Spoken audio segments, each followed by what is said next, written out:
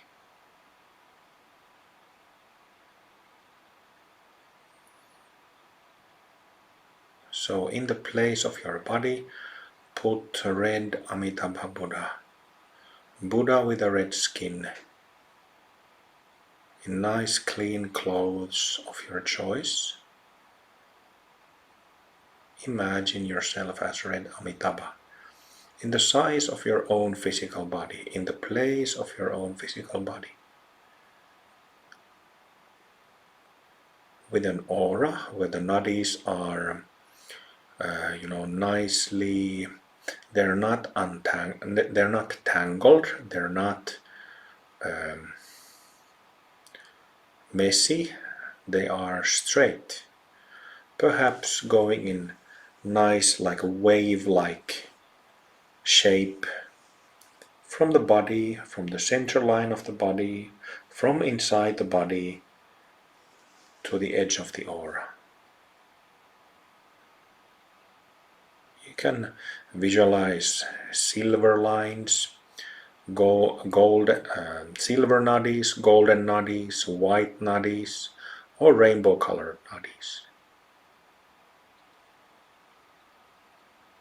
White lights emanating, silvery, golden light emanating from the nadis, or rainbow lights emanating from the nadis, as well as the emanating from the edge of the aura all around your body.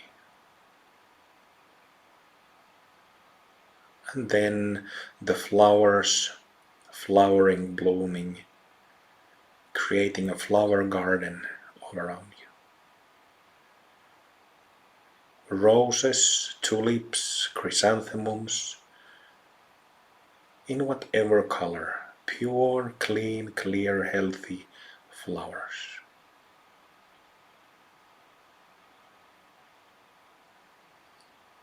A red body, clear aura, clear lights emanating from the many, numerous, countless nadis of the aura, and then the flower garden around.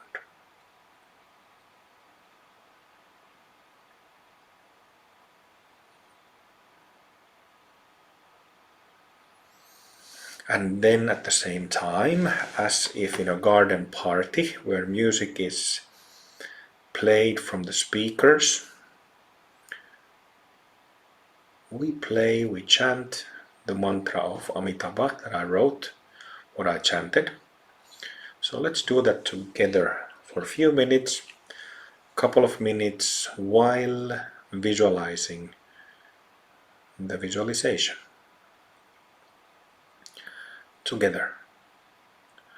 Om Amitabha Hri, Hri Amitabha Hri, Om Amitabha Hri, Hri Amitabha Hri, Om Amitabha Hri, Hri Amitabha Hri, Om Amitabha Hri, Hri Amitabha Hri, Om Amitabha Hri, Hri Amitabha Hri, Om Amitabha Hri, Hri Amitabha Hri, Om Amitabha Hri, Hri Amitabha Hri, Om Amitabha Hri, Hri Amitabha Hri, Om Amitabha Hri, Hri Amitabha Hri, Om Amitabha Hri, Hri Amitabha Hri, Om Amitabha Hri, Hri Amitabha Hri, Om Amitabha Hri, Hri Amitabha Hri, Om Amideva Hri, Hri Amideva Hri, Om Amideva Hri, Hri Amideva Hri, Om Amideva Hri, Hri Amideva Hri, Om Amideva Hri, Hri Amideva Hri. You can continue chanting silently in your mind together with the visualization. Please do so. Both sound and light, mantra and visualization.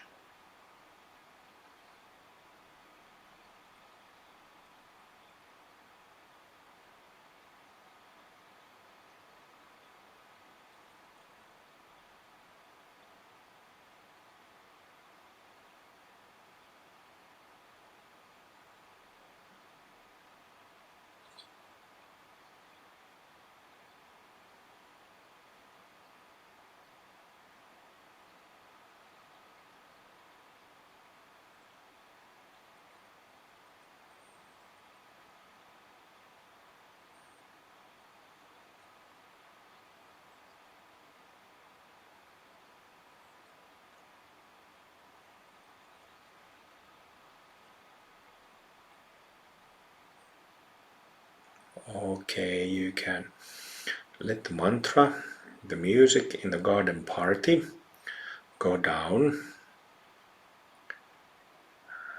Maybe take a look at the visualization briefly before letting go of that as well. Flower canopy, bright lights emanating from the nadis, red body of the Amitabha Buddha.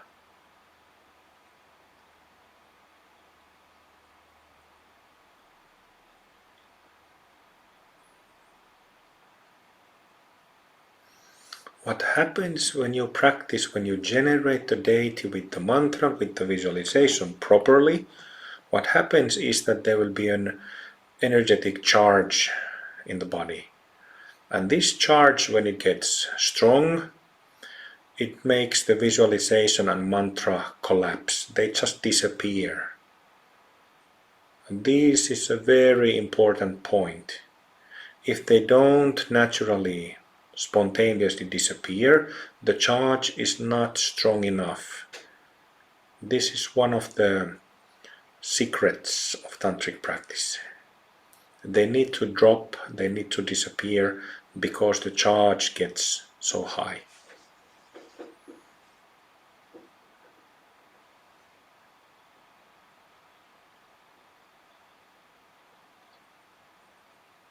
And it's not like you reach some heavenly state or a trance state, some altered state. No, it's you discover your basic state. The mind, the body of Amitabha. The mind, the body of Mahasiddhas. This is what we discover, our own Buddha nature.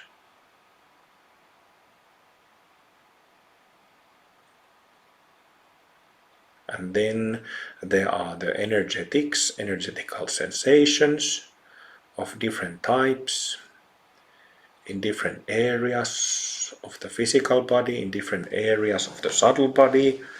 Just be aware of those. Just relax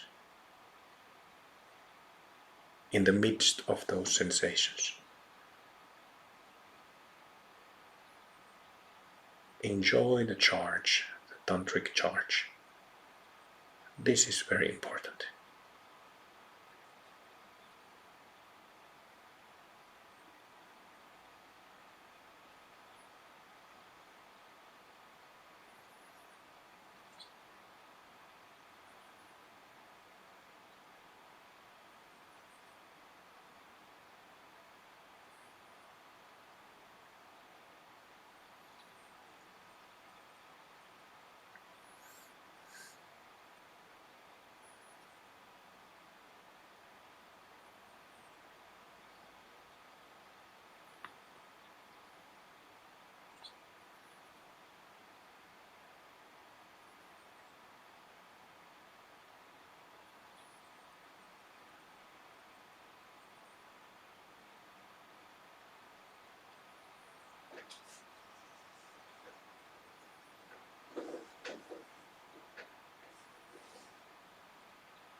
So after you generate yourself as the deity, there is a peak in charge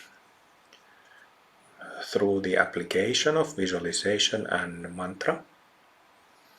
And then you simply enjoy that charge. You simply keep in contact with it, absorbed with it, marinate in it.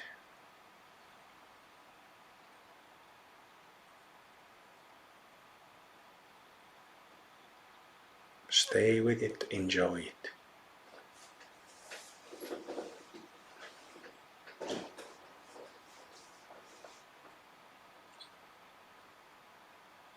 And relax even more.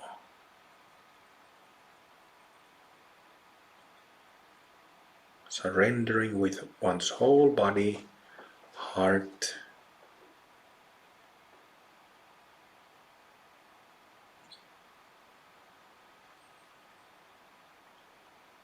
letting go of holding, letting go of grasping.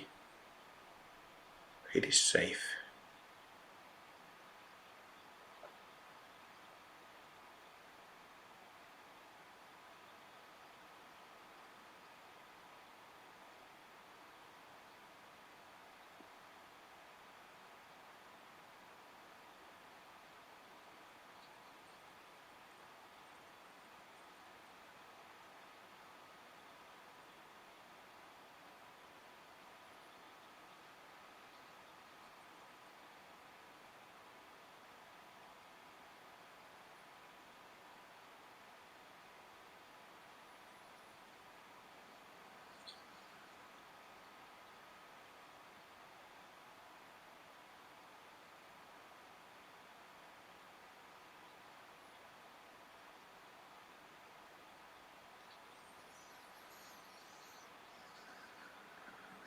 Stay with the charge.